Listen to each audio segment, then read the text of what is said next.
After that intro. Um, well, I can tell you, um, if you want to make enemies, try and change something.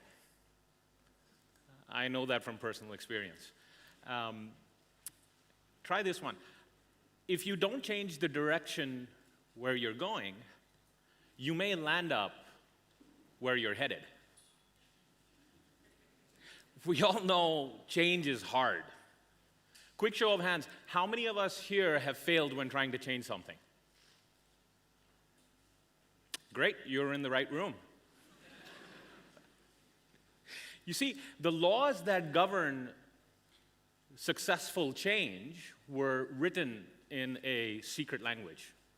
And unless we learn how to decode that language, we're not going to be able to make sense of the script.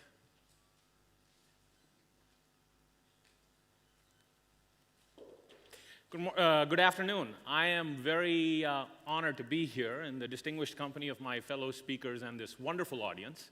As you've probably figured out by now, I will be talking about transformational change in life and more specifically in business.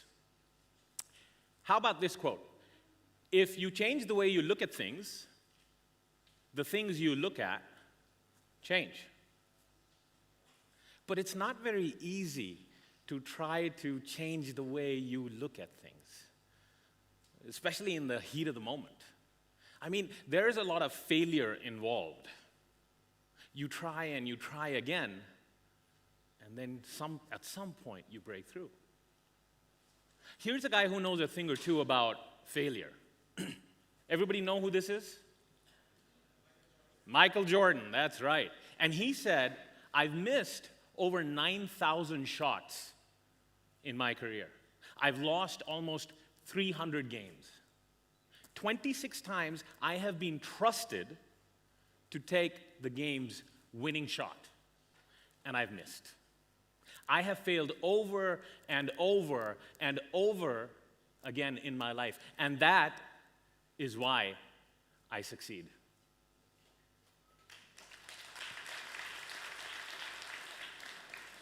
With that context in mind, I'd like to give you 3 concepts that govern transformational change.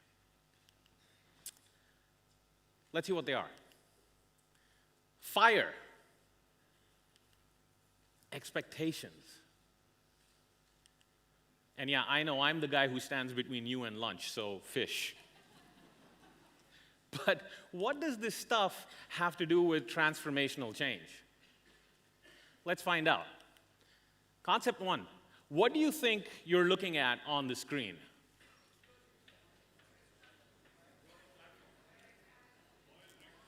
Oil rig fire, that is correct. This is Piper Alpha. This is the worst disaster in the history of offshore oil and gas exploration ever. It happened on the 6th of July in 1988 in the North Sea above Great Britain. And at the time, it caused an insured loss of over $3.5 billion.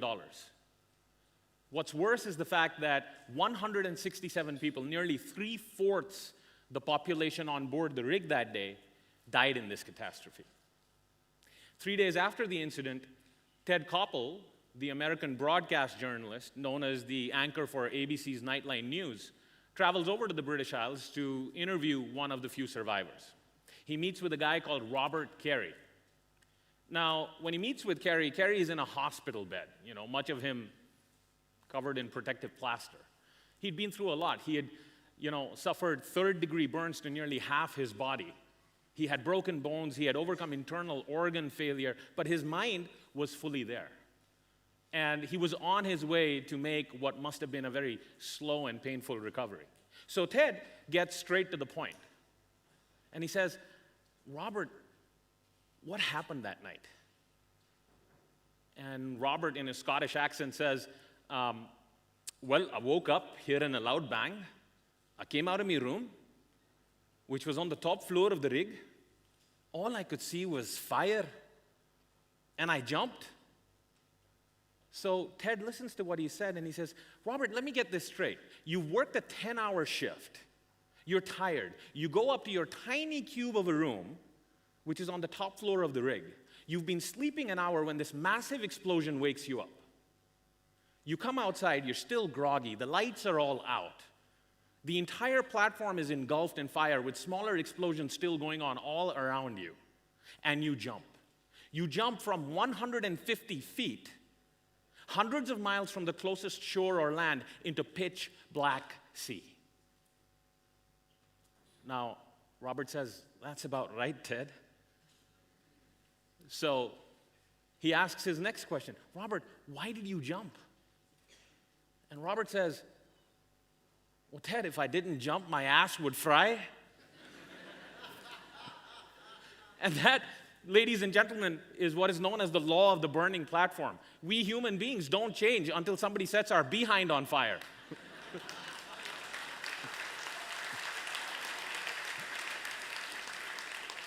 I'm sure you've heard of the joke of the race between the airplane and the rocket.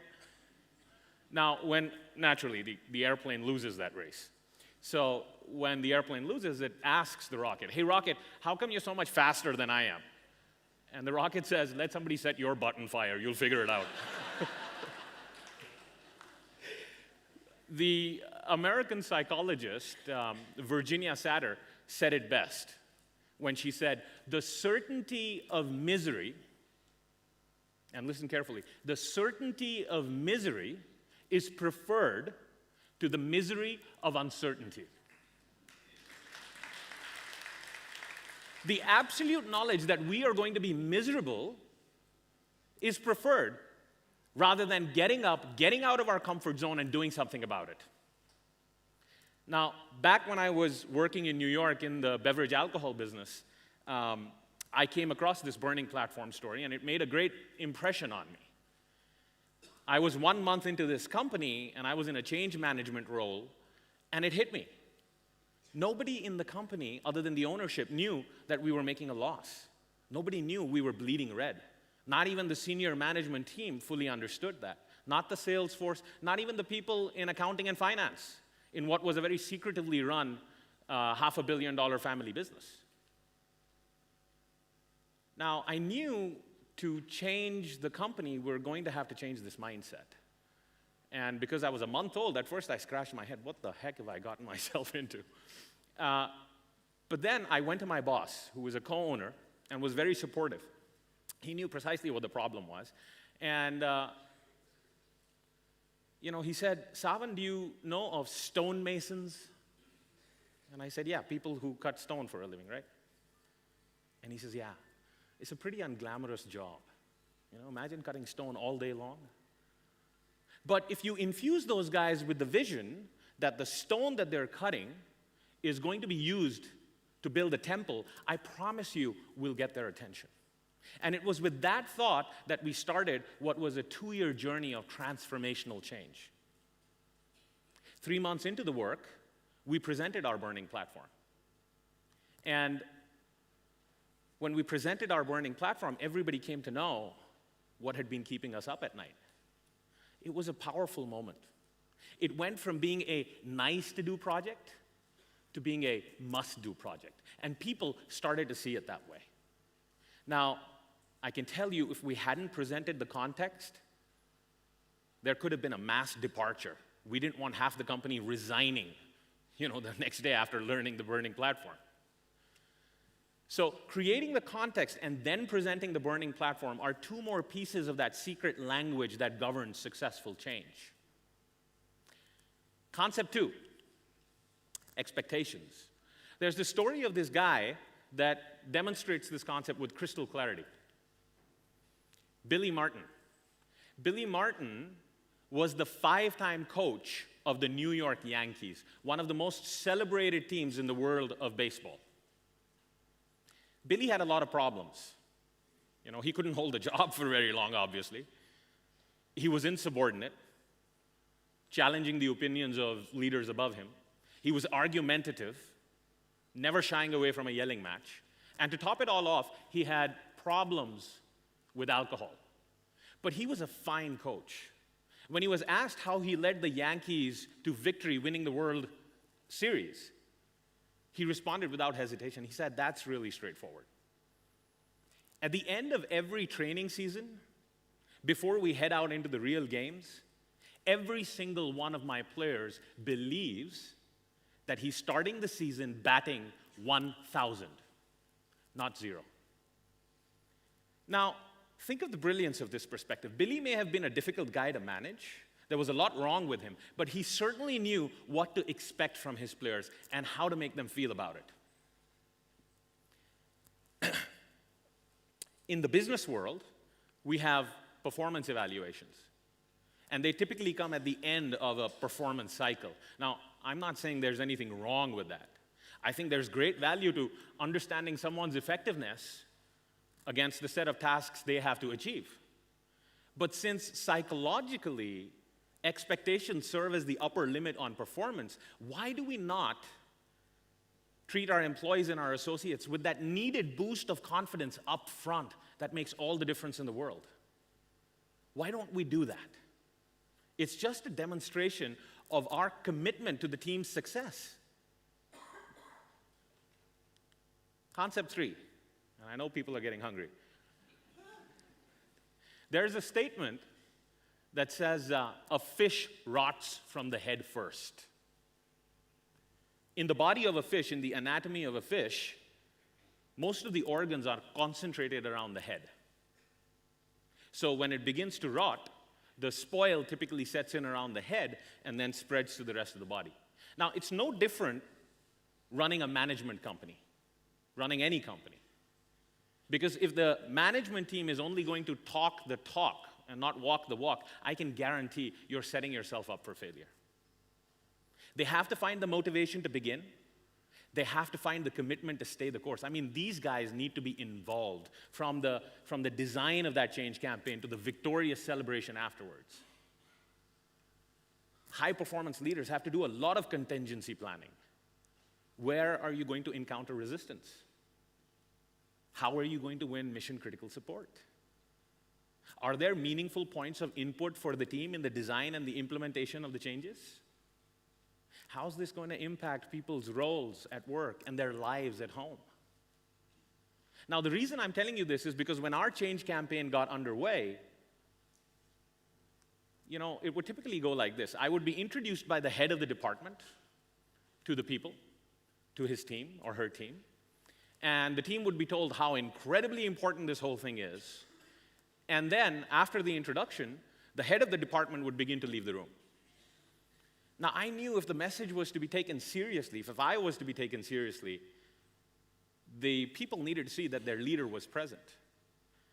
And in my very first meeting, when I saw the head of the legal department walking out, I yelled out across the room. I said, "If this isn't important to you, it isn't important to me." This guy turns around, looking at me, gritting his teeth. But then he quickly took a chair and sat down. Now, Winston Churchill once said, "A fanatic is one that won't change his mind and cannot change the subject." How badly do you want this? How badly do you want this? Everybody here has heard of Socrates, the Greek philosopher, right? Now, he was also a lawyer, and he would teach law in ancient Greece, and he had a student. In fact, this was his best student. And this guy could even out-argue Socrates himself. He learned the subject so well.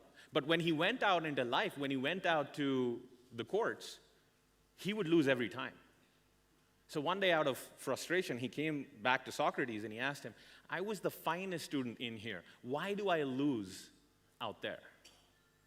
And Socrates, being the grand old man of wisdom that he was, said, "Let's go to the river for a dip." So teacher and student walk down to the banks of the river for a dip, and once they get there, as they're entering the water, Socrates suddenly holds his student by the neck and plunges his head into the water with the full intention of drowning him. Now, as you can imagine, at first, the student must have been in shock. When he realized that the old man isn't playing games, he pinched him really hard here in the thigh. and that dropped Socrates. And this guy came up gasping for air. I mean, and before he could inquire what had just happened, Socrates looked at him, he was quite exhausted himself. He looked at him and he said, "You'll win when you want it as bad as oxygen." Now, so in conclusion, remember you're human. The role failure plays in your life is to help you become the masterpiece you are meant to be. 2, transformational change works best when you create the right context and present your burning platform. 3, when you go to work tomorrow, take stock of what is your expectation from your team, from the people in your office. Give them a score between 0 to 10, 10 being the best, and then tear that paper up and give everybody a 10. And lastly, God is in the details. Transformational change cannot be delegated. Get committed and get involved. At lunch, I want you to think about one thing. Are you clear enough? How badly do you want this? Thank you very much for your time and have an exceptional conference. Namaskar.